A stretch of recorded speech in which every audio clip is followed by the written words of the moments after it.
Un cercle qui fait un cercle, en tournant. Donc voilà le cercle. Je vais avec la plume aller mettre sous le cercle un point. Voilà. D'accord? Je prends les deux. Je les sélectionne tous les deux. Je les groupe. Objet associé. Donc dans la palette des calques, j'ai un groupe.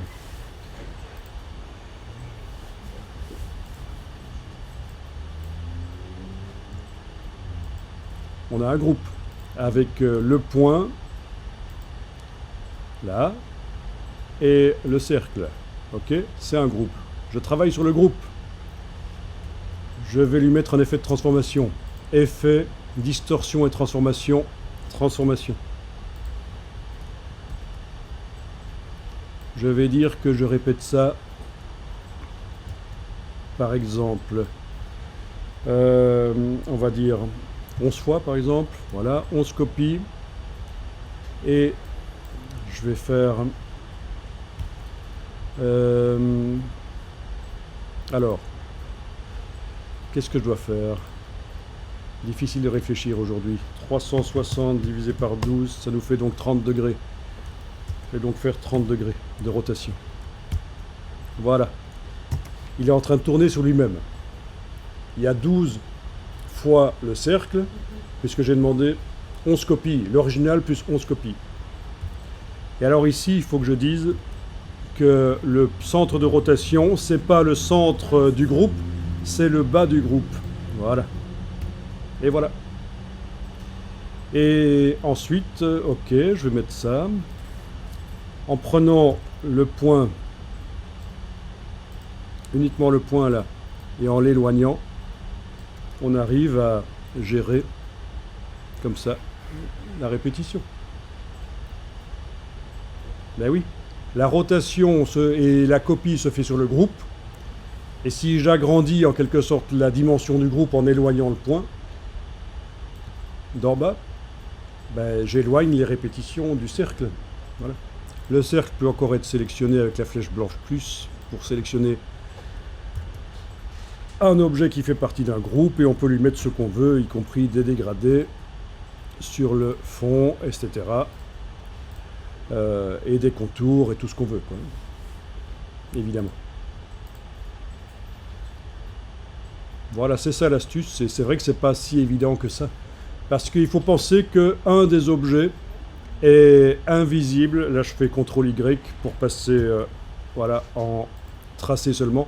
Un des objets participe à ce système, c'est le point qui n'a pas de couleur de fond et de contour en principe.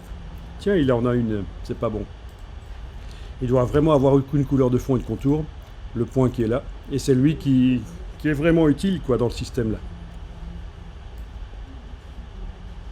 Voilà. Et après, évidemment, si on veut faire des cercles différents, il faut décomposer. Objet, il faut que je sélectionne le groupe. Là, on voit que l'aspect, le système de transformation, ça s'est mis sur le groupe en fait. Hein. C'est ça l'idée. Hein. On ne le met pas sur un des objets du groupe, on le met sur le groupe. La transformation. Donc quand on a une cible grise là dans la palette des calques, ça veut dire qu'il y a un aspect qui a été mis sur cette chose-là, sur le groupe dans ce cas-ci.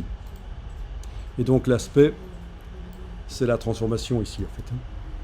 Du coup, je peux aller cliquer là et dire que non, je veux pas 11 copies, je veux combien 35 copies. 35 copies à 10 degrés.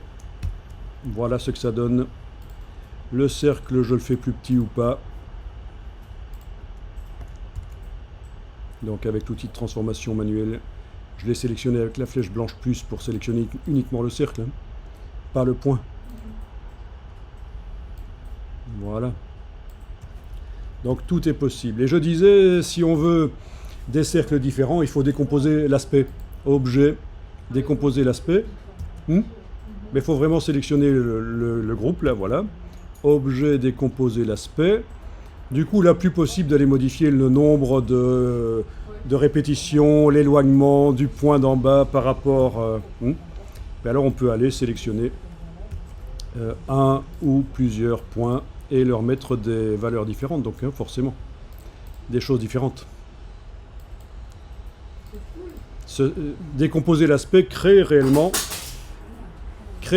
des vecteurs, quoi. C'est toujours comme ça, hein. Décomposer l'aspect crée des vecteurs. Voilà.